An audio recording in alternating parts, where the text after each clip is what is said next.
오싹한 시작, 끔찍한 발견. 2009년 1월 10일, 강원도 평천군 청와리. 긴 겨울이 한창인 이른 아침, 평소처럼 나무를 하러 나간 김정수 56세와 박민규 50세를 마을 외곽에 버려진 막걸리 양조장 근처에 도착했다. 과거 성황을 이루던 이 공장은 몇 해 전 문을 닫고 이제는 잡초와 먼지, 조용한 바람만이 지배하는 음산한 폐허가 되었다. 두 사람의 목적은 단순했다. 오래된 나무통이나 버려진 술통, 남아있는 나무 조각들을 챙겨 돌아가는 것이었다. 둘은 대화도 거의 없이 묵묵히 낡은 창고가 있는 쪽으로 발을 옮겼다. 창고 안은 아직 밖에 햇살이 제대로 스며들지 못해 침침했고 노후된 창문 틈으로 차가운 바람이 스며들고 있었다.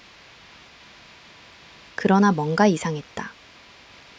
창고 한편 거대한 나무 술통 여러 개가 벽을 따라 나란히 놓여 있었는데 그곳에서 평소 막걸리에 익숙한 향이 아니라 숨이 턱 막히는 듯한 강렬한 악취가 퍼져나왔다.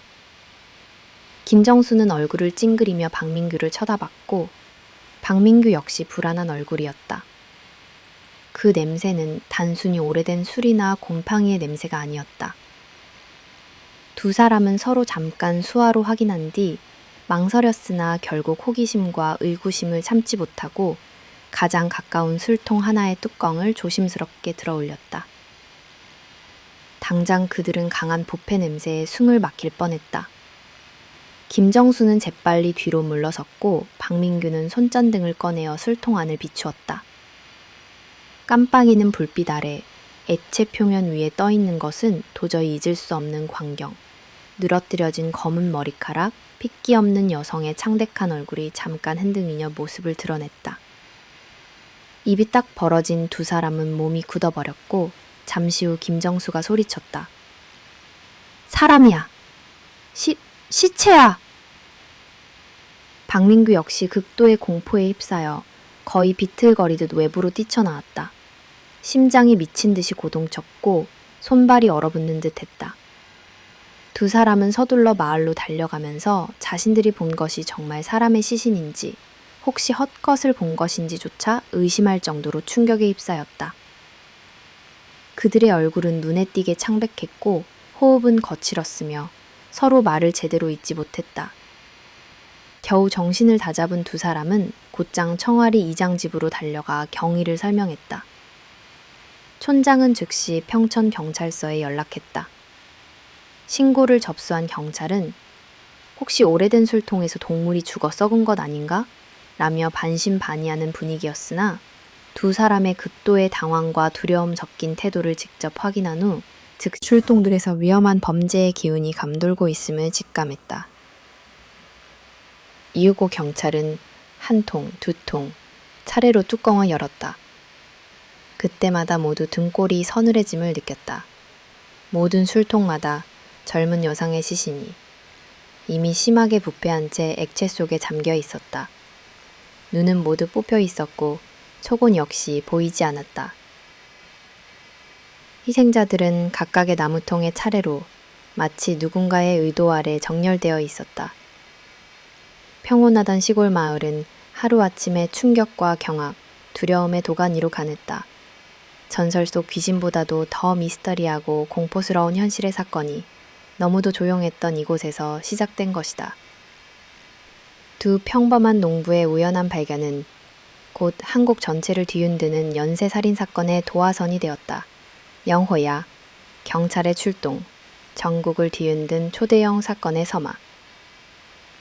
경찰 신고가 들어온 지 불과 30분 만에 평천경찰서 강력계와 과학수사대, 구급대가 도착했다. 한밤중에 깨운 연락이었지만 경찰들 역시 전혀 예상치 못한 사건에 아드레날린이 솟았다. 이미 현장에는 두 농부, 이장, 촌민 몇 명까지 모여 있었지만 모두 무언의 두려움으로 가만히 있었다. 수사팀장 이현수 경감은 현장에 발을 들이자마자 이미 범상치 않음을 직감했다.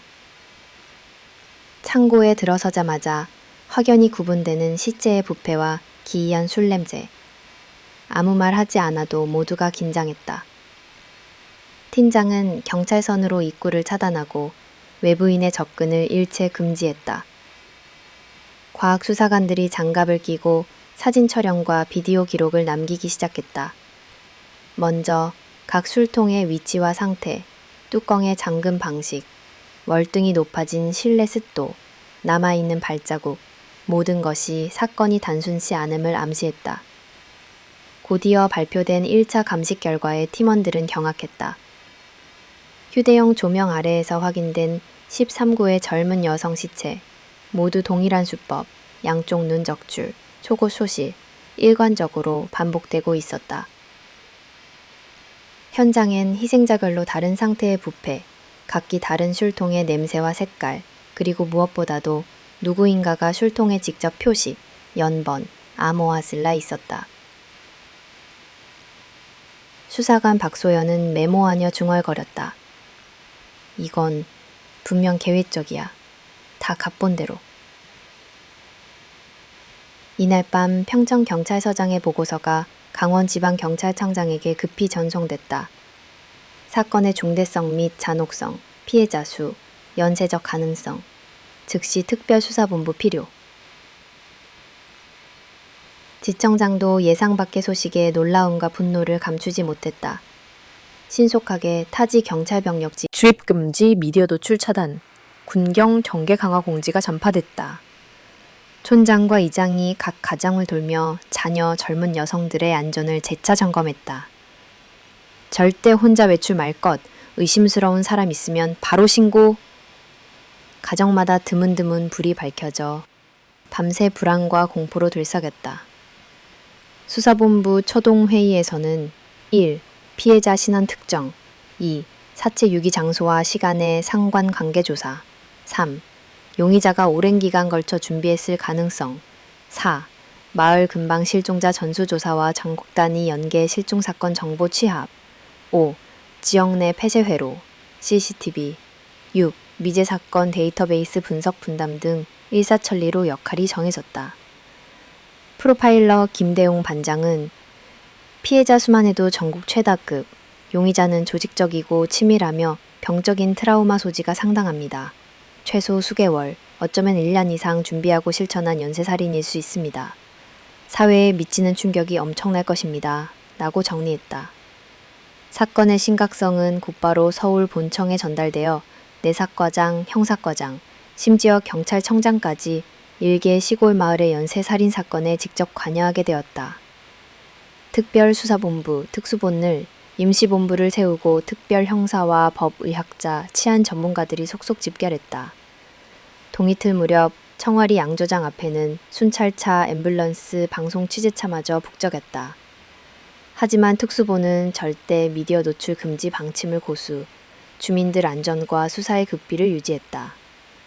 형사들은 밤새 손전등으로 현장 수색, 사진 채집, 술통 및 내부 나무 바닥의 핏자국, 실내 탈출은, 깨진 유리창, 금고, 낡은 옷가지 머리카락, 담배꽁초, 생이 발자국, 심지어 막걸리병의 지문까지 하나도 빠짐없이 채증했다. 각 담당관은 충격 속에서도 프로의식을 발휘했다. 최초 신고자 농부를 따로 조사, 알리바이와 목격담을 확보, 마을 내 구체적 정보는 철동 보안 아래 공유되었다. 이 사건은 곧 청와리 연쇄살인 사건, 13명여성 막걸리통 시신 사건으로 경찰 내부에서 명명되어 한겨울 산골 마을 전체와 강원도를 그리고 머지않아 전국을 충격과 공포로 몰아넣게 되었다. 잔혹한 수법과 공포의 시작. 사건 현장에 투입된 과학수사팀과 법의학자들은 첫 감식부터 엄청난 충격에 휩싸였다. 13구의 여성 시신들이 가득한 막걸리통은 그 어떤 연쇄살인 사건 정황보다 더 극단적이고 병리적인 폭력의 흔적으로 가득했다. 각 시신은 공통적으로 두 눈이 정교하게 도려내어진 상태였고 내부의 안과 주변 조직이 깨끗하고 원형 그대로 잘린 흔적을 보였다. 담당 법의관 한재호 박사는 단순한 분노나 우발적 살해가 아니다. 범인은 분명히 해부학적 지식, 특히 안과 조직의 해체에 익숙하다고 단언했다. 눈화는 깨끗이 제거되고 실핏줄과 신경까지 섬세하게 정리된 흔적이 남아 있었다. 시신의 손목, 발목 주변에는 뚜렷한 결박 자국이 있었다. 일부는 강한 힘으로 손발이 뒤틀린 채 옷이 울퉁불퉁하게 벗겨져 있었고, 무엇보다 속옷만이 사라진 특징이 반복적으로 발견됐다. 겉옷은 여기저기 찢어지고 더럽혀져 있었지만 내에마저 깔끔히 사라진 점이 수사팀을 다시 한번 소름 돋게 했다. 술통마다 시신 보관 방식도 절묘하게 차이가 났다. 일부는 액체에 완전히 잠긴 채, 또 어떤 시신은 머리와 어깨 일부가 위로 노출된 채였다. 각 통의 뚜껑은 철제 갈고리, 낡은 자물쇠, 심지어 나일론 밧줄로 임시 고정된 것도 있었다. 통 내부에는 누렇게 부패한 막걸리, 빛깔이 다른 변색된 침전물, 썩은 곡물 찌꺼기가 둥둥 떠 있었다. 버브약자는 맥주, 소주, 막걸리 원료 등 다양한 주정작용 물질이 혼합됐다. 부패 냄새와 술이 뒤섞여 시신이 오래 지나도 심하게 곪거나 썩지 않도록 재료를 일부러 섞은 것 같다며 혀를 내둘렀다. 더구나 통마다 낙서로 숫자, 이니셜, 날씨, 특정 시간대에 암호가 쓰여 있었다. 수사관들은 기록을 면밀히 채집하며 이 범인은 시신을 예술작품이나 표본처럼 취급한다. 살해 그 자체보다 보관과 관리에 집착하는 패턴이 분명하다고 분석했다. 심각한 점은 희생자의 사망 시기가 최소 9개월에서 길게는 1년쯤 차이가 있다는 사실이었다. 몇몇 시신은 이미 골격화가 진행 중이었고, 마지막 희생자만 근육과 피부 일부가 아직 원형을 유지하고 있었다.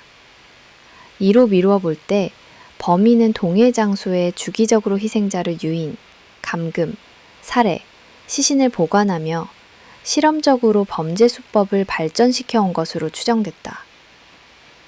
마을과 수사팀 일각에서는 이건 귀신, 악령, 저주가 아니라면 불가능한 일이라는 속삭임도 나왔다. 양조장 창고 곳곳에는 정체불명의 피 묻은 천조각, 녹슨 해부도구, 희생자들의 머리카락과 파편이 산재했으며 구석에는 알 수 없는 노트, 날짜 혼자 써있는 쪽지, 심지어 기이한 그림까지 발견됐다. 현장 분석을 담당한 윤석진 수사관은 범인은 무엇보다도 두 눈에 집착한다. 단순히 죽이는 게 목적이 아니라 젊은 여성의 눈동자를 마치 연구보존, 수집하려는 듯 집요하게 모은다며 경악했다. 범행 동기는 물론 시신의 보관 방법, 각 토론이 이어졌고 마을 전체에 서늘한 공기가 감돌았다. 추가 감식 중 인근 곡물 창고, 쓰러진 침대, 낡은 창문에는 외부 침입 흔적도 거의 없었다. 범인은 현장을 누구보다 잘 알았고 오래전부터 지형, 경비, CCTV 위치까지 철저히 파악해 전문가처럼 범행을 이어왔음이 드러났다. 심지어 법의학적 조사 결과 희생자 중 다수는 죽기 전에 이미 장기간 감금과 협박, 가혹행위, 아마추어적이지만 반복된 의료행위의 흔적까지 남아있었다. 누군가가 그들의 공포와 고통을 장기간 관찰하고 기록하며 마지막 순간을 집요하게 준비했다는 사실은 수사팀은 물론 한국 사회 전체를 충격과 경악 그 자체로 몰아넣었다. 이윽고 언론과 인터넷을 통해 사건이 흘러나가자 청와리 지옥의 양조장, 13여성 눈알 연쇄범죄라는 별칭과 함께 전국적인 공포와 호기심까지 번지기 시작했다.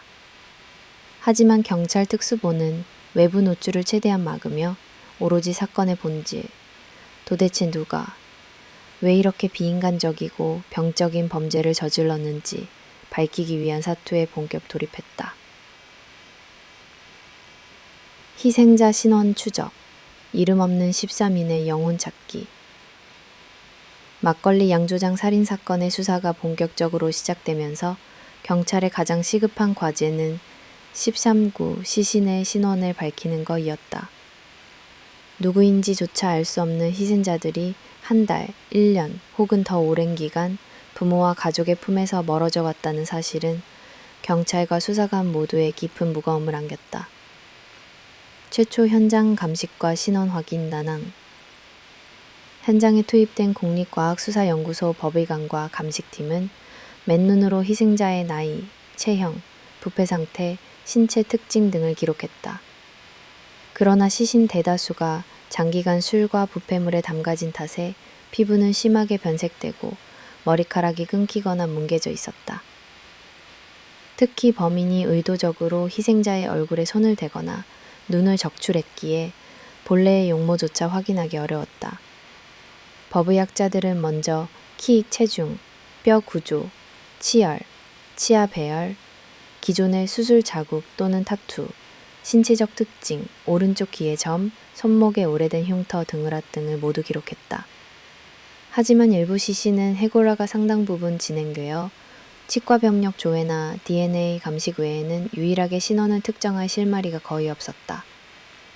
DNA 지문, 치과 기록 총동원. 정확한 신원 확인을 위해 현장 채취한 모발 치아 뼈 조직 샘플을 국과수 본원으로 보냈다. 경찰은 강원과 인근 경기도, 충청북도, 경상북도까지 걸친 전국 실종자 데이터베이스와 연계 DNA 상당수는 미등록 노동자, 무연고자, 외국인 노동자의 가능성까지 있어 신속한 대조가 쉽지 않았다. 각각의 시신에서 남아있는 손가락 지문을 최대한 채취해 과거의 주민등록, 학생증, 노동자 근태 기록, 병원 검사 자료와 컴퓨터 대조를 실시했다. 그러나 술과 부패로 인해 무수한 손가락이 변형되고 지문이 흐릿하게 남아 채취 성공률이 절반에 불과했다.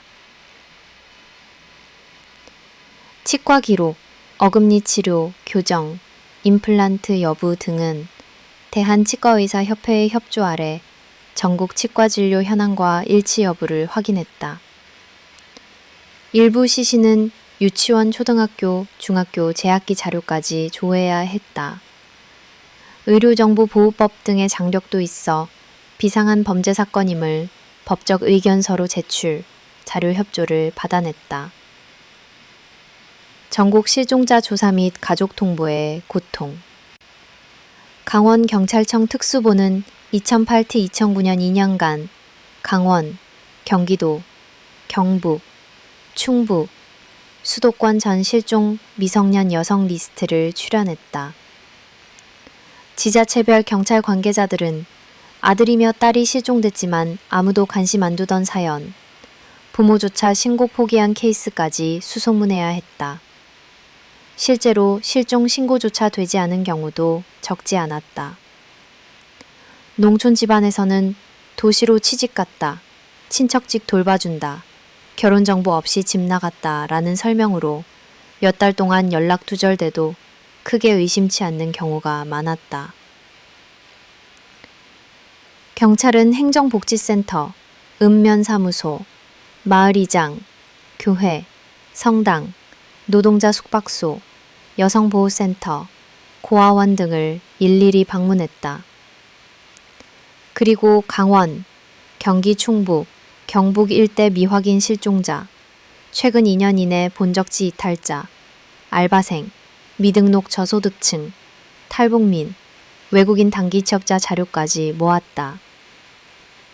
각 시신별로 치아 자료, 유전자 샘플, 발견 당시의 옷 조각, 머리핀, 귀걸이, 팔찌 반지, 발찌 따위의 유류품까지 세밀하게 정리했다. 희생자 신원의 가늠을 위해 국내 국제 실종 사이트, 실종 아동 가족의 모임, 인터넷 커뮤니티에까지 협조 공고가 이뤄졌다.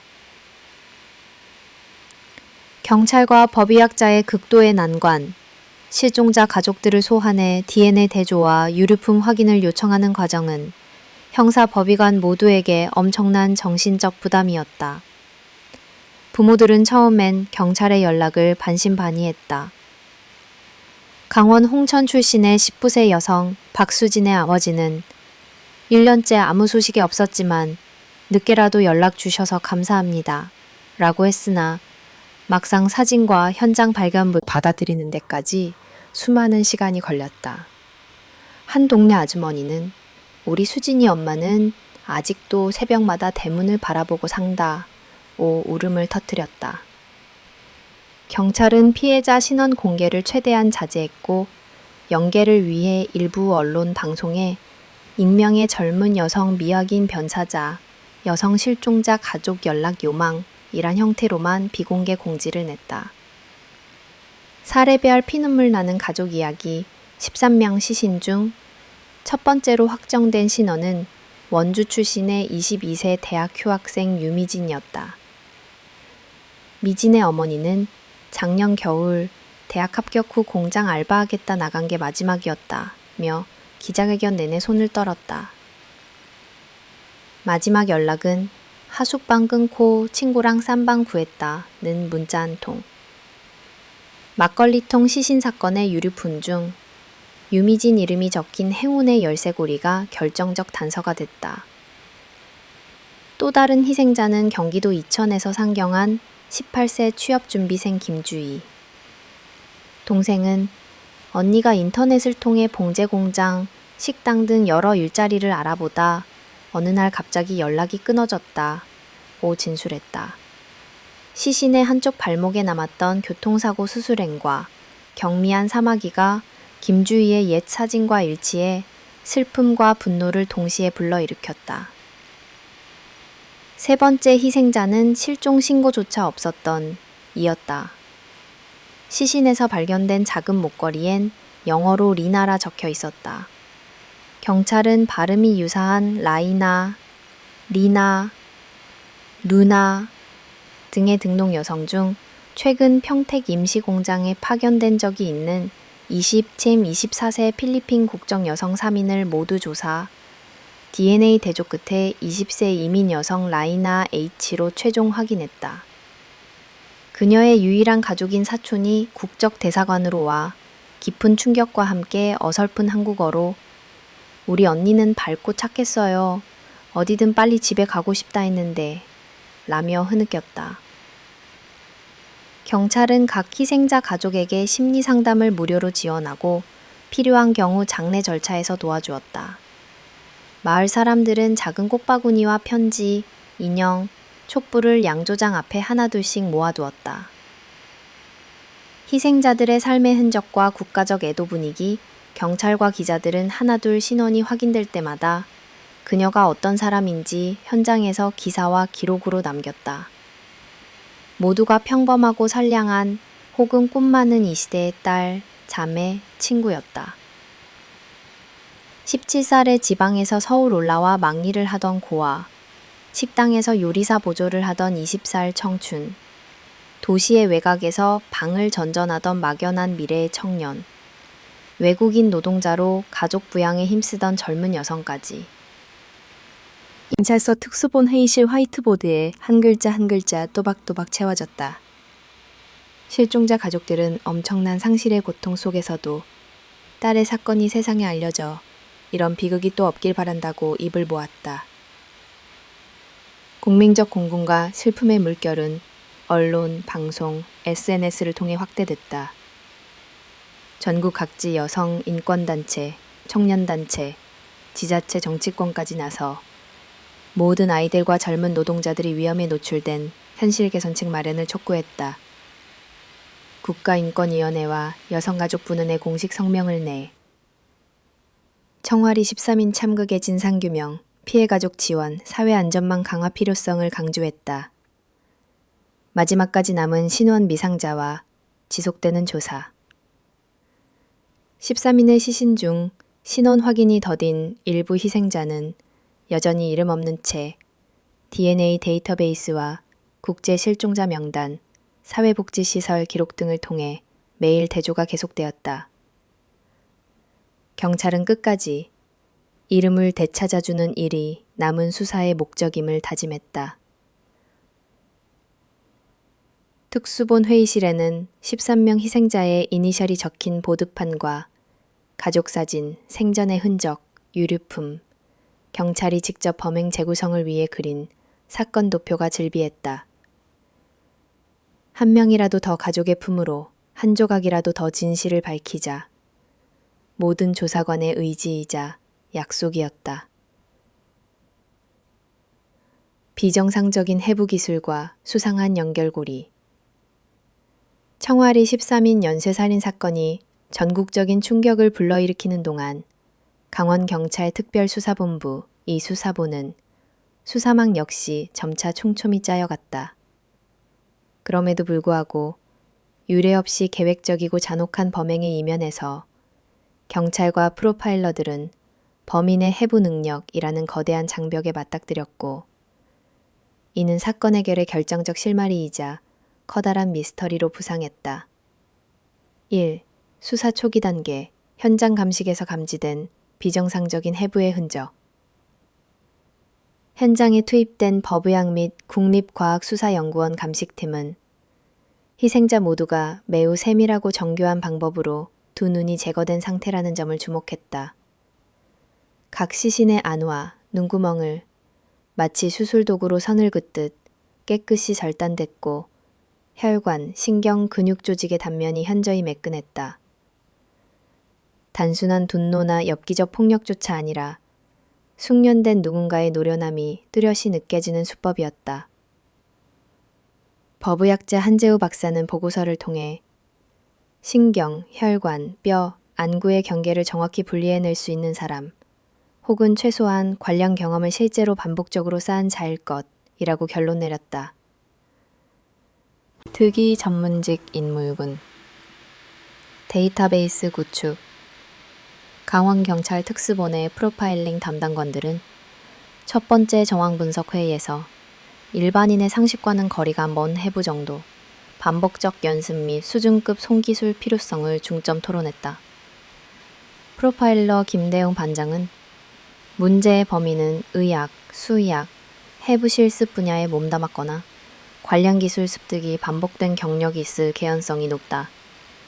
대도시 병원 출신, 위장폐업 수의사, 과거 동물실험실 근무자, 축산 도축장인부, 장의를 경험하니까지 포함해 광범위 범주에서 추적해야 한다고 총평했다.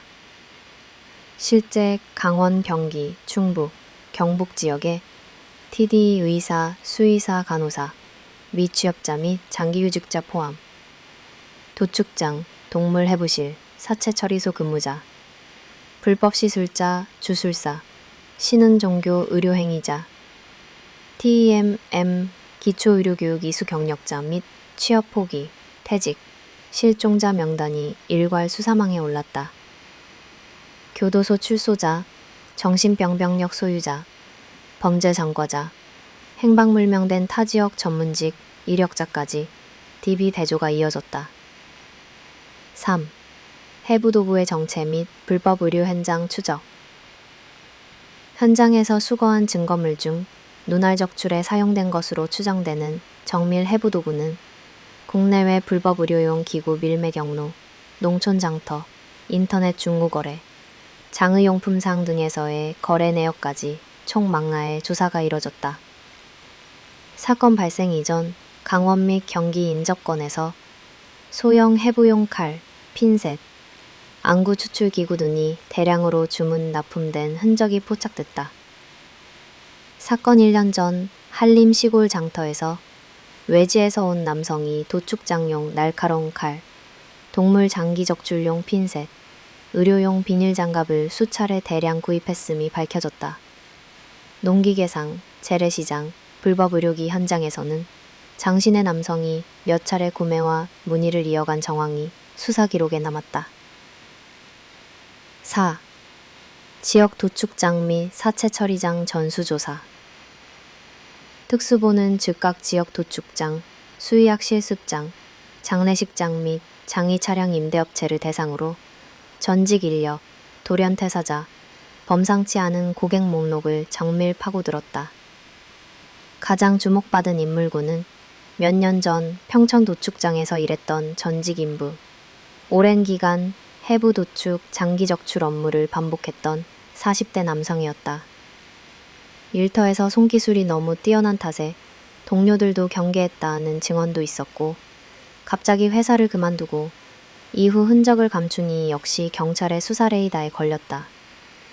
특히 현장 인근 외딴 산속 오두막에 은신한 채 동물이든 작은 짐승이든 해부 도축 작업복 주머니에 이상하게 작은 칼과 병원백, 알코올 용기를 항상 지니고 다녔다고 진술했다. 5. 지역병원, 동물병원, 시신처리 전문업체까지 확대. 경찰은 강원, 경기, 그리고 서울 송파, 신촌 일대 대학병원 및 동물병원 인사과, 기록실을 수차례 뒤졌다. 의대 중퇴자, 실습 후 행방불명 든 실습생, 실습 중 위법 의료 사례 혹은 미해결 징계 사유가 기록된 인력이 유력 용의자로 압축됐다. 또한 시골 장례식장, 각종 소규모 장례 정보망, 의심 중고장비 거래처의 CCTV까지 확인, 특정 연령대 30도 50대 남성여 동선 패턴 추적에 박차를 가했다. 갑자기 사라진 전직 간호사, 말이 없고 손재주가 유결난 30대 후반 남성, 실습 시 출석률이 높고 해부실에서 혼자 남는 걸 좋아하는 학생 등. 불안함이나 음산한 기운을 감지한 이웃과 의혹의 종사자들이 연이어 경찰에 신원을 알렸다. 6. 미제 사건과 연관성, 잔혹범죄 패턴 분석. 강원, 경기, 충북 등지에서는 이전에도 술 취한 여성의 실종, 젊은 여성의 변사체 발견, 동물 시체 훼손, 심지어 동물 혹은 사람의 안구만 사라진 의문의 사건들이 산발적으로 보고된 바 있었다. 경찰은 이 사건들과 청와리 살인사건 사이의 수법 복제, 해부 지착, 시체 보관 패턴이 유사함을 단서로 연쇄범죄의 가능성에 더욱 주목했다. 서울대학교, 한림의대, 경상의대 법의학 교수를 자문해 받은 결과 정상적인 인상, 해부 실습수도 그 정도 정교함에 다다르긴 어렵다. 이는 말단 인력보다 오히려 특유의 진념을 가진 비정상 성향이 결합된 범죄 심리와 밀접하다고 분석했다. 실물, 디지털 포렌식, 인터넷 기록, 채팅방, 구직망 등 온라인 추적. 2010년 이후 온라인 구직 카페, 보축 해부 해체에 집착하는 소수 음란 기계 커뮤니티, 불법 동물 해부 영상 정보 거래 게시판, 중고 직거래 사이트를 경찰 사이버 수사팀이 샅샅이 뒤졌다. 정확한 안구 적출법 문의, 특수칼 문의, 젊은 여성 시체, 장기보관법 등 자극적인 키워드라도 언급된 흔적이 있으면 맹목적으로 추적했다. 특수본 포렌식 요원 박정원 경위는 몇몇 게시판에서 실제 사건 현장과 유사한 수법이 게시 댓글로 교환되고 있었다. 이 중 일부는 사건 발생 6개월 전 지방 막걸리 공장에 빈 공간 많다더라. 거기선 눈알, 손가락 이식도 실험해도 티 안 난다. 는 글까지 있었다고 밝혔다. 타건 인근 비공식 공장 알바구이 또는 기숙사 하숙방 즉시고함 등 가짜 구인 광고로 여성 인력을 유혹해 범행 대상으로 삼았을 가능성을 제재, 인명의 범죄자, 쌍둥이 용의자 설 및 증거 흔적, 현장 발자국 패턴 분석 결과 최소 2명 이상의 성인 남성 신발 사이즈가 겹치기도 했다. 혹시 직간접 공범 혹은 현장 정리 조력자, 단순 일꾼 등이 개입했을 가능성까지 진지하게 수사 검토 대상에 올랐다. 현장 잔류 DNA, 지문, 머리카락 묶음 등은 사건 규모와 맞먹는 과학 수사 용량을 필요로 했다. 강원지청 정보계에서는 이 사건의 범인은 각종 의학적 지식과 함께 극도의 고립, 문둔형 생활 패턴을 반복하며 기묘한 수집 및 실험 집착을 보이는 독특한 인물일 것이라는 구체적 프로파일링 보고서를 내놓았다. 9. 최종 용의자 군과 결정적 단서의 실마리. 장장 석 달 이상에 걸쳐 축적된 수사 및 과학자료, 주민제보, DB 대조, 온라인 흔적, 행방불명자 리스트, 기출 소자 조사까지 합쳐 압축 수사를 진행한 결과 30대 후반 40대 초반, 과거 동물외부 실습 병력자 또는 임상실습 미수료 기록 보유자, 고독, 무연고, 감정표현 부족, 사회성 결핍, 도축, 장례, 불법 의료, 인터넷 커뮤니티 중독, 장시간 산속 은둔 경력자들이 주요 용의자군으로 떠올랐다. 특히 실종 직전 축산업체에서 임시 해부 강의, 불법 장례 실습 등을 했던 전직 수의보조사 전도현, 가명, 37세가 강력 용의자로 올랐다. 그는 2년 전 직장에서 돌연 퇴사, 주변인과 단절했으며 그해 인근 마을에서 막걸리통 시체 사건과 비슷한 동물 사체, 뮤틸레이션, 훼손이 연속 발생. 그의 흔적은 사건 현장 근처, 수차례의 인인 업무, 온라인 직거래에서 포착됐다. 10. 종합. 비상식적 기술, 플러 궤벽적 집착, 플러 은둔형 범죄자라는 실체. 이때부터 경찰의 수사는 단순 실종, 일반적 연쇄살인 범주의 틀을 넘어 사회와 단절된 기이한 기술자이자 위험한 해부 집착형 고립범의 장기 잠복, 집중되는 새로운 국면에 맞았다. 프로파일러들은 범인의 전문성, 악의, 집착이 강력히 결합된 초유의 케이스라고 결론 내렸고 전국의 영혼 없는 기술자와 유사 이력자 정보를 요청했다. 경찰, 법외, 포렌식, 온라인, 주민제보까지 동원한 대수사는 이렇게 본격화되었으며 전국이 손에 땀을 쥐게 하는 마지막 추적전이 시작되었다. 치열한 추적과 흩어진 단서들, 연쇄살인 사건의 잔혹함과 사회적 충격이 전국에 번지면서 경찰 특별수사본부, 특수본이 수사와 용의자 색출 작전은 새로운 국면을 맞이했다. 언론의 관심과 진실에 대한 국민적 목마름, 피해자 가족들의 한맺힌 기도 속에서 수사팀은 실질적 단서를 잡기 위해 전국 단위의 치밀한 포위망과 장기 잠복 수사에 돌입했다. 1. 용의자 전도연에 대한 프로파일링과 진입 전략. 전도연 가명의제 정체가 드러나면서 수사는 더욱 긴박해졌다. 그는 30대 후반에서 40대 초반의 남성으로 동물 해부 실습 경력과 불규칙한 이력, 오랜 산속 은둔 생활 및 농촌부 일용직을 전전한 이력을 가진 인물이었다. 앞선 과학적 단서와 각종 배경 조사를 토대로 전도연은 현장 지형 숙지, 장기간 은닉과 생존 기술 숙련, 내성적이면서도 사회로부터 철저히 정리된 생활 패턴을 보이는 매우 특이한 용의자였다.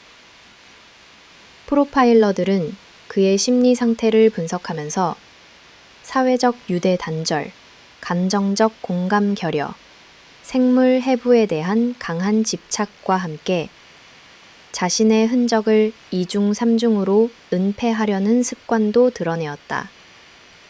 또 사건 현장 인근 및 산간지역, 폐공장, 버려진 하우스 등 어디든 은신처가 될 수 있다고 판단했다. 2. 산골 마을과 인근 지역, 집중 수색. 특수본은 탕천 청화리뿐 아니라 그 주변 산맥과 협곡, 농가, 폐가, 마을 뒷산, 심지어 방치된 비닐하우스와 창고까지 모두 수색했다. 3개 소대 규모의 경찰 기동대가 번갈아 지역을 돌며 골짜기마다 세밀하게 드론을 띄우고 무선 신호 탐지, 적외선 카메라를 동원해 미세한 이동도 잡아냈다. 실종 기간 동안 지역 주민들은 작은 소리나 흔적에도 예민해졌다. 누군가 밤중에 개 짖는 소리, 인기척, 쥐도랑에 남은 신발 자국, 이른 새벽 굴뚝에서 피어오르는 연기를 목격했다고 신고했다. 마을의 오래된 우체통에서 의문의 잡다한 음식 찌꺼기나 비닐 백에 쌓인 살코기 잔해가 발견되기도 했다. 이 모든 작은 흔적들에 대해 수사팀은 한치 오차 없이 생체 DNA, 지문, 모발 등 과학적 검증을 반복했다. 3. 잇따른 소동, 절도와 동물 실종, 특수본의 애타는 추적. 집중 수색 기간 동안 청아리는 밤낮이 따로 없었다. 근방 농가에서는 반복적으로 물이나 음식, 사료, 도살장 칼과 수의, 약품, 비치된 응급구급약 등이 사라지는 미아 현상이 빈발했다. 온실이나 헛간, 마을 공터에 주차된 트럭에서 정체불명의 얼룩, 동물 털, 작은 혈흔이 발견됐다. 계속된 절도와 소란은 단순한 배고픔이나 도둑질이 아니라 비밀 은신처의 발견. 구체적인 결정적 단서는 마을에서 4km 떨어진 오래된 산장, 대피용 통나무 오두막, 그리고 계곡 암벽 아래 작은 굴에서 연이어 드러났다. 이곳에선 잡동사니, 식량, 의료용 거즈, 바늘, 오래된 칼, 손전 등 폐전화기 등이 뒤섞여 있었고, 더불어 희생자 소지품으로 파악되는 여성용 팔찌, 부서진 머리핀, 뜯어진 일기장 조각이 출토됐다. 현장에서는 술통에 담갔던 것과 같은 맥주, 소주병, 곡물 찌꺼기 등도 발견되어 범인이 오랜 시간 거점을 이동하며 생존과 은폐를 반복했다는 사실이 입증됐다.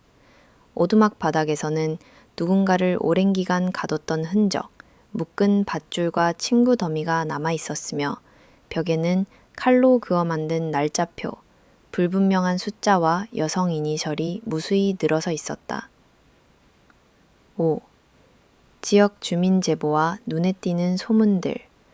장기 미제로 비화될 위기 속에서도 몇몇 주민들은 키 크고 말이 없는 남자가 며칠씩 산길을 오르내렸다. 밤에 등을 맨 사내가 버려진 밭 근처를 돌아다녔다. 얼굴을 가린 채 뒷골목을 살피던 장면을 봤다 등 제보를 내놓았다. 한 유기견 보호소 주인은 새벽녘에 누군가 먹이를 훔치고 담장 너머 동물 시체를 버리고 달아났다고 말했다. 특수보는 각 제보를 GIS 위치 기반 매핑, 주민 진술 재검증, CCTV 블랙박스 자료 수집, 주정차 차량 분석까지 총동원했다. 도연이 머물렀던 자리에는 늘 검은 비닐 가방, 캠핑용 랜턴, 의료용 태그, 간이 음식통, 길거리에서 습득한 것이 팔걸이처럼 남아 있었다. 또한 그가 장기간 혼자 있어야만 할 만큼 극도로 은둔적이고 외부와 단절된 생활을 유지했다는 점에 초점을 맞췄다. 6. 특수본의 첨단 과학수사 동원. 수사팀은 기존의 수사 방식뿐 아니라 최신 디지털 포렌식 장비와 AI 분석 툴, 스마트폰 신호 사냥기, 드론 영상 추적, 위성사진 판독, 노후 전화기의 무선 신호 기록 분석 등 과학수사의 모든 역량을 총집결했다. 특히 전도연이 온라인 커뮤니티, 구직 사이트, 중고 네트워크에서 형체를 드러내는 모든 흔적까지 샅샅이 뒤졌다. 그는 한때 공사장 가짜 근무, 임시급여 명목으로 이름과 신원을 바꿔 일했으며 사건 직전에는 인공 안구, 의학용 해부칼, 방수 백팩 등의 용품을 온라인 중고로 다량 구매한 사실이 드러났다. 이 각각의 구매 이력, 로그 기록, 심지어 배송 주소, 빈집, 공용 원복반이 교대하여 현장 주변을 원 형태로 포위하였다. 도연은 머리를 짧게 깎고 군복과 등산복, 방수가방 그리고 오래된 운동화에 자신이 도축장에서 훔친 칼과 핀셋을 지닌 채 빠른 걸음으로 움직였다. 5월 어느 새벽, 그가 집을 노리던 찰나 경찰과 맞닥뜨렸다. 그는 거친 몸부림과 함께 칼을 꺼내 항거했으나 최루가스와 4건, 그물총으로 제압당했다. 체포 과정에서 현장에서 회수된 가방 안에는 건조, 수집, 기록이 되어 있는 사람의 안구, 분류별 속옷, 희생자 유품, 수기 형태의 살인 기록 노트가 떼곡하게 들어있었다. 완결을 향한 증거 조각과 공포의 해소. 전도연이 자백한 기록과 그의 손에서 나온 DNA, 지문, 온라인 기록, 구매 이력, 피해자의 유품들은 전체 사건 실체를 퍼즐처럼 명확히 조립하기 시작했다. 체포 소식이 전해지자 지역사회와 전국은 안도의 한숨과 함께 참담한 슬픔에 묻혔다. 산골의 긴 겨울과 5개월에 걸친 추적, 그리고 경찰의 집요한 과학적 분석력이 마침내 13인의 영혼에게 이름을 되찾아주는 기적을 현실로 만들었고, 전도연이라는 한 인간의 괴리된 시면이 드러났다. 치열한 추적과 수없이 흩어진 단서는 결국 역사에 남을 청화리 살인 사건을 종결로 이끌었다. 산중 추격전과 연이은 절도의 그림자. 청화리 연쇄 살인 사건의 실체가 전국을 뒤흔든 가운데 유일한 용의자로 특정된 전도연을 쫓는 경찰의 추적전은 가혹한 장기전으로 흘러갔다. 그의 행방은 바람 같았고 수사본부는 한밤에도 불이 꺼지지 않는 초비상 상태를 유지했다. 무엇보다도 사건 현장 주변과 멀리 떨어진 산골까지 번지는 불규칙한 절도와 동물 실종, 수상한 실내 침입 흔적은 모두 용의자가 여전히 활동 중임을 알리는 명백한 징표였다. 산맥과 숲을 뒤덮은 추격의 시작. 전도연은 경찰 추적이 본격화되자마자 도심과 인접마을에서 몸을 숨기고 깊고 복잡한 산악지대를 생활 기반으로 삼았다. 평천, 홍천, 원주, 그리고 그 주변의 삼림 지역은 크고 작은 계곡과 절벽, 밀림처럼 우거진 송림이 어우러진 움직이는 장벽이나 다름없었다. 특별수사본부는 드론 감시, 산악경찰, 수색견, 열화상 카메라, 심지어 헬기까지 동원하여 주요 고립구역, 옛 오두막, 버려진 광산 등 은신 가능 지점을 이틀이 멀다 하고 샅샅이 수색했다. 그러나 산은 전도연 편이었다. 산길은 수차례 바뀌고 갑자기 흔적이 사라지기 일쑤였다. 날씨조차 추격을 방해. 굴곡 속에서 은신과 탈출을 반복했다. 2. 끊이지 않는 농가 절도 사건들.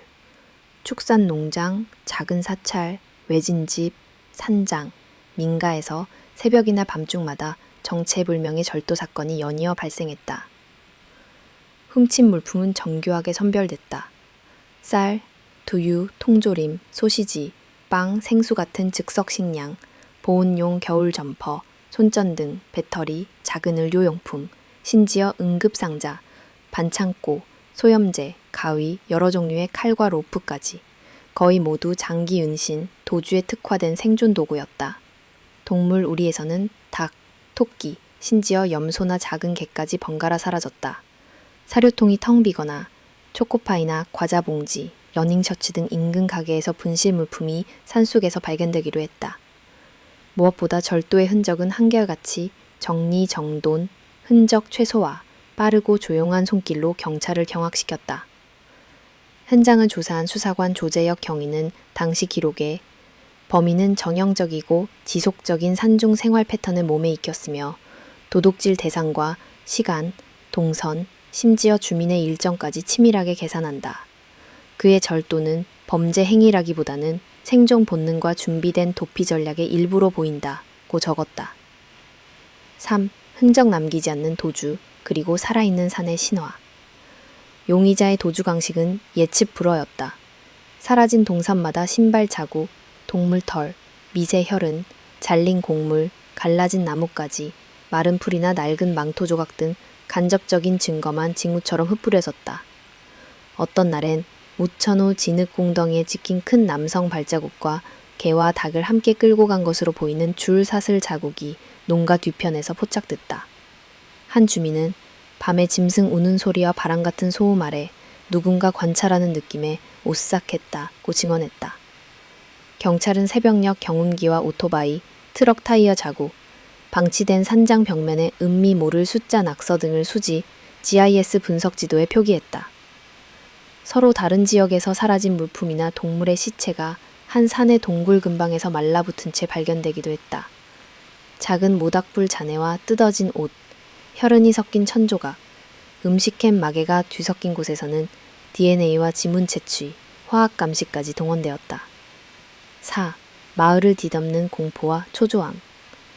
긴장과 공포가 농촌 일대의 모든 가정에 깃들었다. 여성, 아이 야간 외출 금지, 문단속 필수, 철도 변쪽 산책 조심 같은 현수막과 방송이 밤낮 없이 내걸렸다. 주민 간에는 도깨비, 산사람, 귀신을 닮은 범인 같은 괴담이 퍼졌고 어떤 노인들은 집 입구나 방에 신비한 부적을 붙이기 시작했다. 연사무소와 파출소는 매일 주민 신고와 상담을 감당하느라 정신이 없었다. 경찰은 불안 심리가 악화되지 않게 마을 이장 통장과 협력해 취약한 가정에 야간 순찰, 심리 지원, 위급 콜 핫라인까지 도입했다. 5. 경찰의 수색과 마을에 참여 도주 범위가 점차 넓어지면서 경찰은 마을 자원 순찰대와 산악 구조대, 퇴직군인, 심지어 등산가와 사냥꾼까지 모집해 수색 작전을 벌였다. 실사 출동조와 공작반, 드론팀, 헬기 및 지상 차량이 일수 주야로 교차 작전을 펼쳤다. 특히 사건 지역의 10km 내외 오두막, 임시창고, 버려진 축사, 계곡 하천굴 탐색이 반복됐다. 주민들은 자신만의 방법으로 산길, 등산로, 개울 주변에 빵 조각, 못 쓰는 운동화, 윤활제, 담뱃갑 등 흔적 아이템을 일부러 남기고 멀리서 CCTV나 스마트폰, 쌍안경으로 감시했다. 이 과정에서 경찰은 생존을 위한 절도와 조심성, 야생 감각이 극도로 발달한 용의자와의 드넷 게임이라고 장기전을 결의했다. 6. 미세한 증거의 축적과 행동 패턴 분석. 사건이 길어지며 경찰은 각종 도난 시간대, 날씨, 음력, 주변 이동 경로, 지역 시장 날짜, 오토바이 및 트럭 동선, 주유소 CCTV, 핸드폰 신호 등을 종합적으로 DB화했다. 예를 들어 절도 현장에서 사라진 스테인리스 식기에서 발견된 미량의 기름 얼룩, 동물 사료 내 일부 약물 성분, 감기약 내역까지 역추적했다. 또한 도난 현장마다 주변에서 잡힌 동물 발자국과 소형 동물의 생체 찌꺼기, 산속에 남긴 신발, 의류 천조각과 산림 벌채지 자투리 등 전문 법과학 감식이 계속됐다. 이 과정에서 범인은 일정 주기로 은신처를 바꾸며 철저히 야간 이동을 택하고 현장의 위험 신호만 강해지면 깊은 굴이나 계곡에 수위간 숨어 있다가 다시 활동을 시작하는 경향이 뚜렷이 드러났다. 7. 용의자와 마주친 결정적 순간들. 가장 극적인 순간 중 하나는 한밤중에 산속 임시 농막을 둘러싼 경찰과의 대치였다. 식량 절도 신고 후 급파된 다수 경력반이 현장에 매복, 숨죽여 인내하던 중 정체불명의 남성이 칼과 검은 가방을 맨 채 몰래 진입하다 인기척에 놀라 도주하려 했다. 경찰과의 숨가쁜 추격 끝에 그가 날에 물러서고 비, 눈 등 기상 악조건엔 오히려 과감히 도전한다. 는 결론에 도달했다. 8. 결전의 서막, 수색과 절도 패턴의 마지막 대조 사건.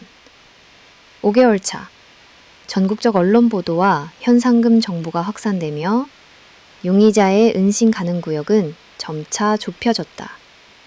부근 농가들 사이에서는 누군가 도난당한 바위 위에 이상한 십자가 무늬를 새겼다. 새벽마다 개 한 마리씩 자취를 감췄다. 는 등 공동 경계 인식이 형성됐다. 주민들은 농담처럼 이제 산이 우리보다 그를 더 잘 안다 고 말할 정도였다. 경찰은 예측 분석팀을 따로 꾸려 절도와 은신 빈도가 높은 지역, 계절별 생태 변화, 산중 임시 은신촌 재탐색, CCTV 맹점을 재설계, 드론 순찰 반경을 늘리며 마지막 포위망을 조여나갔다. 절정, 전도현 체포. 오랜 시간 전국을 뒤흔든 청화리 연쇄살인 수사는 마침내 전도현이라는 인물을 향해 빠르게 집약되었다. 그의 행방을 뒤쫓는 경찰과 특수본의 집요한 추적은 드넓은 산과 마을, 수많은 밤을 지새우는 인내와 긴장이었다. 대한민국 사람들은 불안과 분노, 슬픔 속에서 과연 진실이 밝혀질 수 있을 것인가? 라는 물음을 품은 채 숨죽여 결과를 지켜보았다. 그리고 드디어 2009년 5월 인간의 맨 밑바닥을 보여준 자의 몰락이 현실화됐다. 1.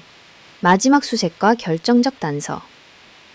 체포 결정 직전 경찰은 전도현의 이동 패턴, 도주 동선, 은신처 예상지를 종합적으로 분석했다. 최신 GIS 위치 추적, 산악경찰의 보고서, 드론 영상 기록, 주민 제보와 데이터베이스까지 동원한 치밀한 폴더 매핑이 그가 자주 드나들 수밖에 없는 연쇄 절도 지점과 물자 수집 루트와 일치함을 밝혀냈다. 이는 산중 오두막과 버려진 창고 주변에서 발견된 식료품 포장지, 의료용 쓰레기, 희생자의 유품 일부, 불에 그을린 천조각과 혈흔, 특유의 칼날 자국 증거와 연결되었다. 결정적으로 새벽녘 산속폐가 주변에서 포착된 움직임과 이틀 전 농가절도 영상에서 포착된 신원 미상의 남성이 동일인임이 90% 이상 확신되었다. 용의자는 주로 야간, 혹한 혹은 폭설 직후 움직이며 도주 경로에는 일부러 흔적을 교란하는 등 집요한 신중함도 드러냈다. 2. 포위, 매복, 그리고 순간의 대치. 경찰은 이슬 바람마저도 조용했다. 5월 중순 비 내린 다음날 새벽 3시경 경찰은 폐가 공간에서 검은 모자를 깊게 눌러 쓴 남성의 그림자를 포착했다. 시체 부패를 숨기려 사용했던 산술의 잔해, 그리고 거의 본능처럼 패턴화된 도주와 점거 습관까지 그대로 드러났다. 숨어있던 경찰이 동선을 일제히 봉쇄했고 순식간에 매복조가 움직였다. 용의자는 인기척을 느끼자마자 역행로를 내달았고 산중 굴과 돌틈, 오래된 농로를 이용해 극한의 도주를 시도했다. 그는 나뭇가지와 돌틈에 자신을 숨기고 양팔엔 녹슨 칼과 포켓 나이프, 등에는 흔적을 숨기는 방수 가방을 맸다. 3. 자포자기의 저항과 끝끝내 넘지 못한 경계. 사람 하나가 겨우 통과할 수 있는 협곡, 급경사 진창, 덤불을 뚫으며 전도연은 마지막까지 포위망을 돌파하려 했다. 15분간의 추격전 동안 소리 없는 포복, 동물의 트릭, 심지어 자질구레한 심리 흔적을 이용하는 등 차마 설명하기 힘든 인간 생존의 본능이 극한까지 발휘되었다. 하지만 드론으로 실시간 위치를 지휘받던 경찰은 그의 탈출 공식을 미리 계산해 산 아래쪽 도로 부분과 산장 뒤편까지 포위망을 완성했다. 그리고 결정적인 순간 전도연은 앞길을 막는 경찰과 맞닥뜨렸다.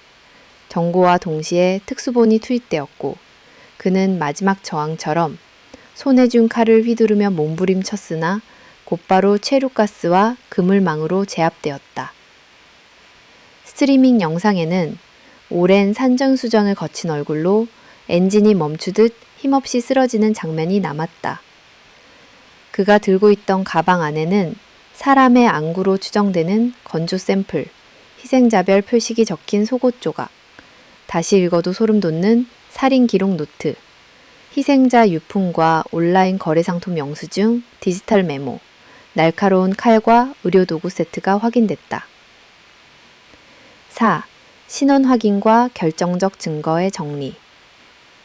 체포와 동시에 경찰은 현장 증거물 채취, DNA 즉석 감정, 피의자 신체 조사, 디지털 포렌식 수색까지 동시다발적으로 착수했다. 전도연 본인의 채취와 머리카락, 손톱 아래 혈흔, 메모장에 기록된 날짜와 기호는 앞서 사망한 3인 여성 피해자의 DNA, 부패 시점, 장신구 단추 등과 완벽하게 일치했다. 그의 희미한 손글씨, 희생자별 날짜와 코드, 썼다 지운 낙서들은 사냥의 순간부터 안구 적출 미학, 시신 보관 실험, 탈취와 소각의 시행착오 등 범행 전 과정 속에서 집요하게 반복되었다. 마을을 공포에 떨게 해 결정적 증거였다. 경찰 내부 보고서는 DNA, 해부도구, 피해자 유품, 피의자 차량 기록, 온라인 흔적, 시계열 지문, 온갖 회피, 은폐 노력을 무력화할 만한 완전 범죄는 없었다고 정리했다. 5. 체포 이후 현장과 사회의 반응.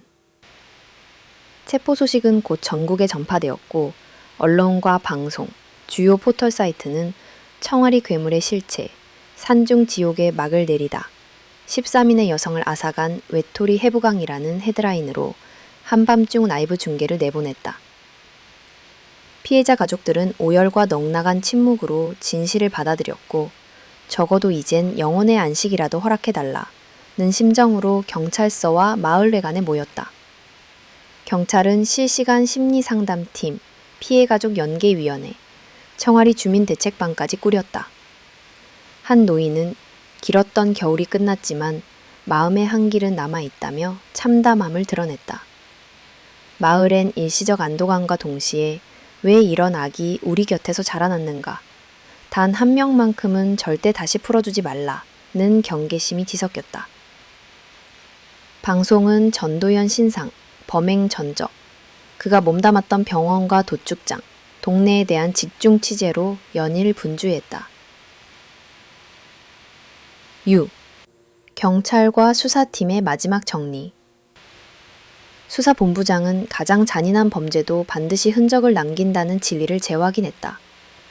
또한 연쇄살인범과 맞서 싸우며 국가의 안전망, 특히 사회적 약자를 보호하는 시스템이 허술함을 뼈저리게 깨달았다고 밝혔다. 실제로 체포와 동시에 전국적 특별 점검 명령이 내려졌고 각 지자체 실종자 지원, 여성 보호 정책, 농촌 방범망 재점검이 대대적으로 이어졌다. 전도연의 체포를 계기로 전국 미제 실종 사건 DB와 변사 기록이 전면 재검토됐다. 법의학계에서는 범죄자의 고립성, 수집 노이로제, 해부적 집착, 디지털 흔적과 야생 생존술이 만들어낸 최악의 복합 범죄였다고 분석하며 청소년 청년 복지와 정신건강 시스템 개선을 촉구했다. 체포 다음 날 경찰서 마당과 마을 입구엔 작은 국화꽃다발과 분향소가 생겼다. 피해자 가족들은 서로를 감싸 안으며 이제야 우리 애의 혼이 편히 떠날 수 있다고 울먹였다. 7. 긴 추적의 끝. 다시는 반복되지 않아야 할 비극. 전도연이 포승줄에 묶인 채 경찰차에 올라타는 순간 그를 지켜보던 기자와 주민, 형사, 실종자 가족까지 모두 각기 다른 감정을 안았다. 도망자였던 그는 수많은 생명과 가족을 짓밟은 괴물임이 동시에 증명된 자리였다. 이 사건은 대한민국 수사사상 최악의 연쇄 범죄이자 공동체에 보이지 않는 되었다. 용의자 체포는 끝이 아니라 동일한 비극이 다시는 반복되지 않게 하기 위한 사회 전체의 출발점임이 분명했다. 소름 돋는 자백, 현실이 공포소설보다 잔혹하다. 전도연이 체포된 이튿날 경찰서 2층 신문실에서 공식 조사와 최초 대면 신문이 이루어졌다. 수사관과 프로파일러, 법의학자, 심리상담 전문가까지 배석한 가운데 범인은 처음엔 긴 침묵과 무표정한 시선만을 보였다. 그러나 수사팀이 결정적 증거, 건조된 눈알, 피해자 속옷, 자필 범죄 수첩, 온라인 데이터 로그, 유전자 감식 결과를 하나하나 제시하자 그의 침묵에는 미묘한 변화가 나타났다. 고요하기만 하던 얼굴에 거친 숨결이 섞였고 마침내 전도연은 덤덤한 어투로 입을 열기 시작했다.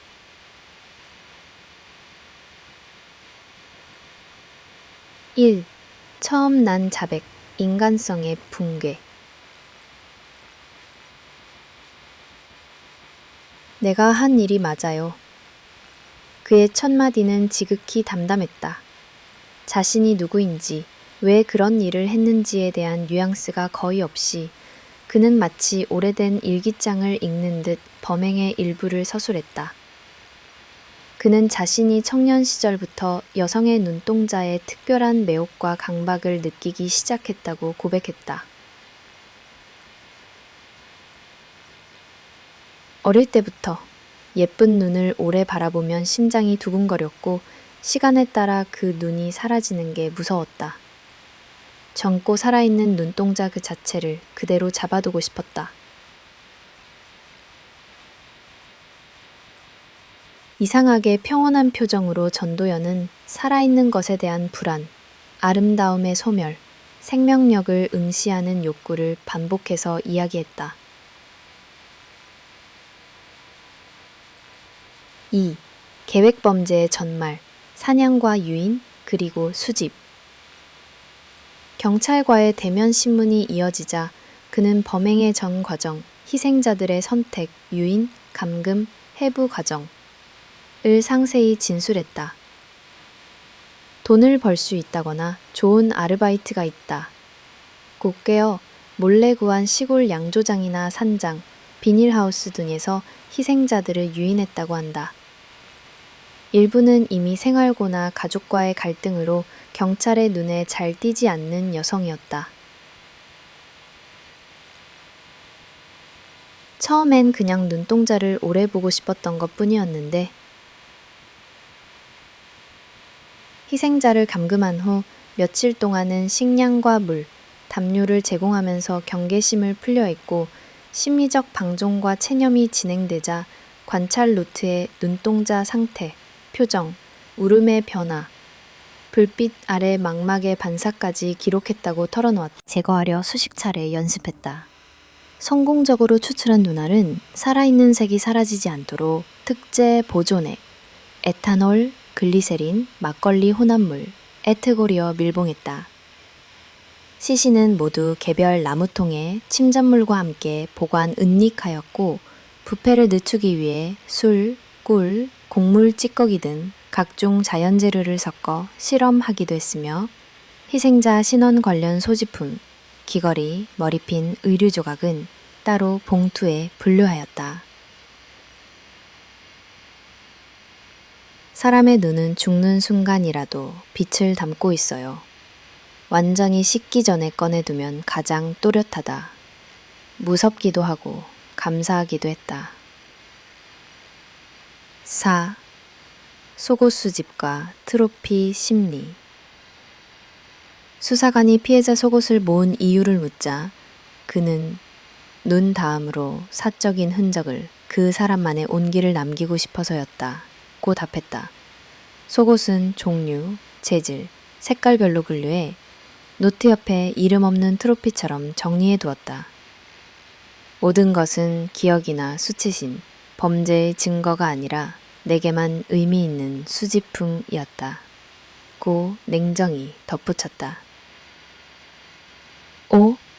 고립과 광기의 경계, 범행의 반복과 심리적 쾌감.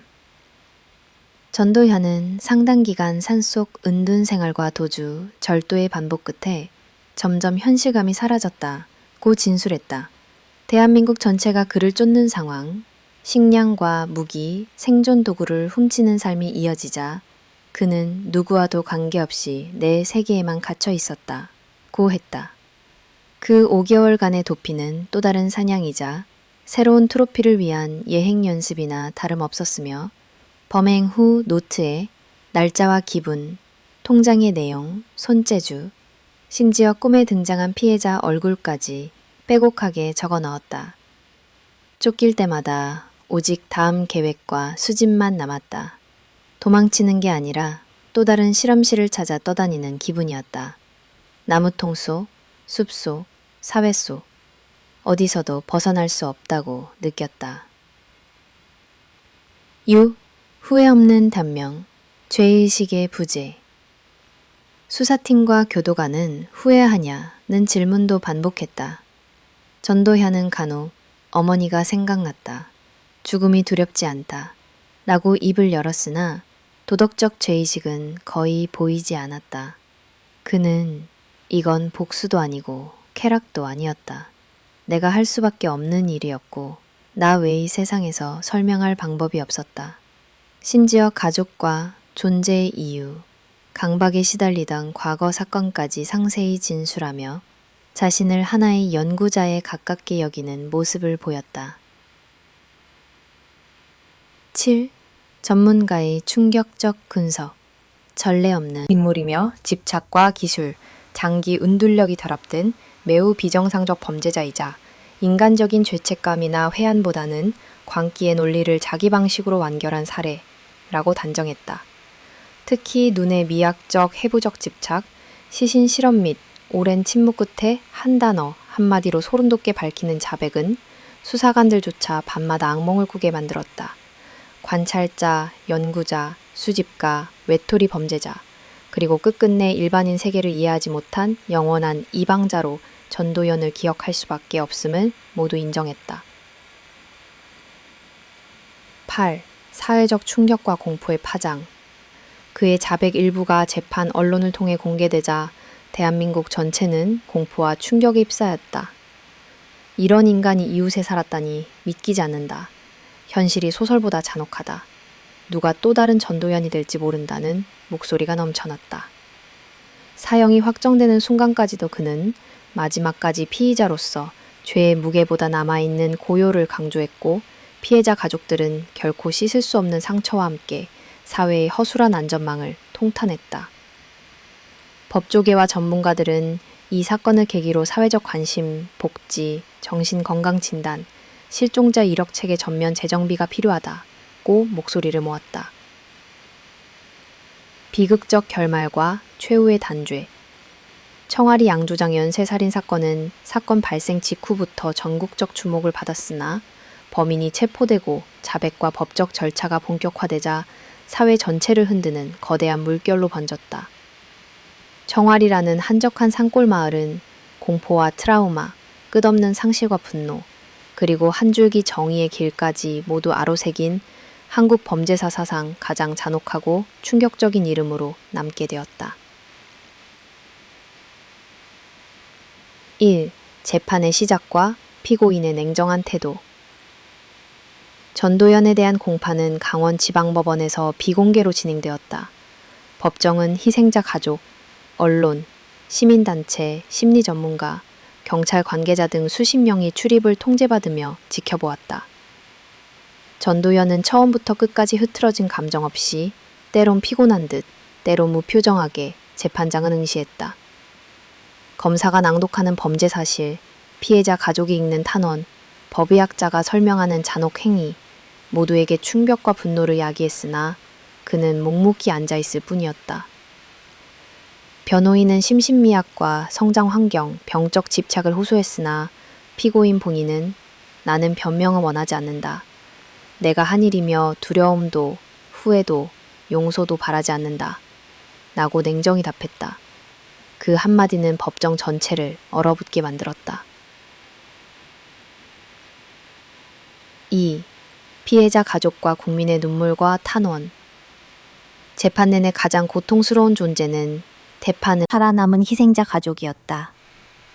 그들은 각자 딸, 자매, 친구, 동료의 결코 다신 돌아오지 못할 삶을 증언했다. 한 어머니는 아이는 언제 올 줄 몰라 아직도 방문을 못 닫는다며 오열했다. 어떤 동생은 언니의 생일에 촛불을 하나 더 놓았다고 진술하며 흐느꼈다. 가족들은 반복해서 진정서를 제출했다. 사회가 이런 인간을 키웠음을 반성해야 한다. 또 다른 희생자가 생기지 않게 100번, 1000번의 점검이 필요하다. 엄중한 단죄만이 잔혹범죄의 재발을 막을 수 있다. 국민청원과 언론, SNS에는 분노와 애도가 이어졌다. 청와리의 딸들이라는 이름으로 전국 각지에서 추모 집회와 시민연대 행동이 조용히 확산되었다. 3. 법적 절차와 엄정한 판결문 낭독. 재판부는 사상 초유의 범죄 성격과 사회적 파장, 범행의 치밀성과 반복성, 희생자 수의 압도적 규모를 들어 엄격한 양형 기준을 예고했다. 수개월 수십 차례 변호인과 검찰, 심리, 법의, 정신의학자에 대한 신문, 현장 검증, 데이터 분석이 반복됐다. 최종 판결 선고일, 판사는 이 사건은 인간성을 짓밟은 잔혹하고 한멸스런 사립극이다. 피고인은 사회로부터 고립되어 집착적 범죄를 조용히 반복적으로 실행하였다. 어떤 가치로도 생명경시에 대한 변명을 대체할 수 없다. 사형은 피고인의 행위에 어쩔 수 없이 요구된 마지막 정의다. 라고 선언했다. 전도연은 최후 진술에서 단 2마디만 남겼다. 나를 이해할 사람은 없다. 그리고 그럴 가치도 없다. 법정에는 잠깐 고요가 스치고 가족과 기자들의 참을 수 없는 울음과 분노 소리, 끝없는 눈물이 이어졌다. 4. 사회의 반향과 법적, 제도적 변화 촉구. 전도연의 사형이 확정되자 전국은 짧은 안도와 길고 무거운 후유증에 젖었다.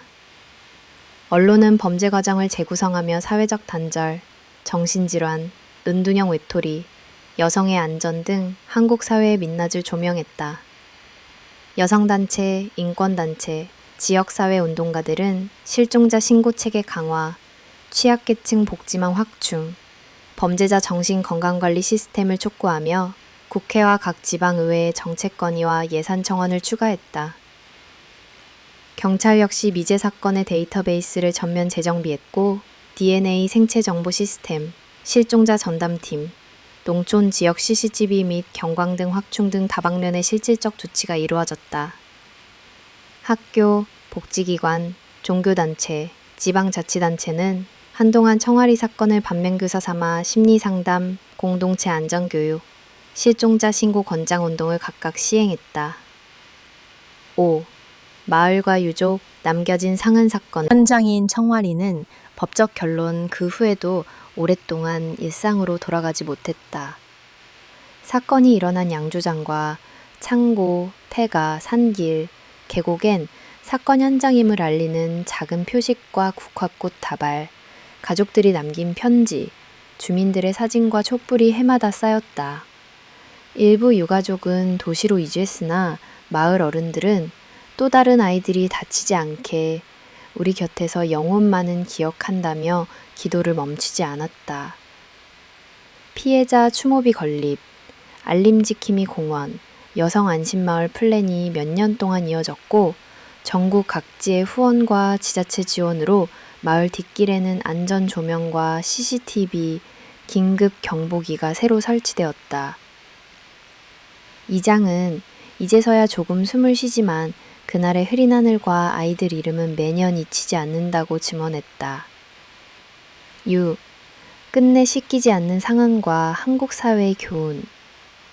피해자 가족과 살아남은 주민, 수사에 참여했던 형사와 의료진, 언론인들 모두는 청와리 사건이 끝이 아니라는 점을 강조했다.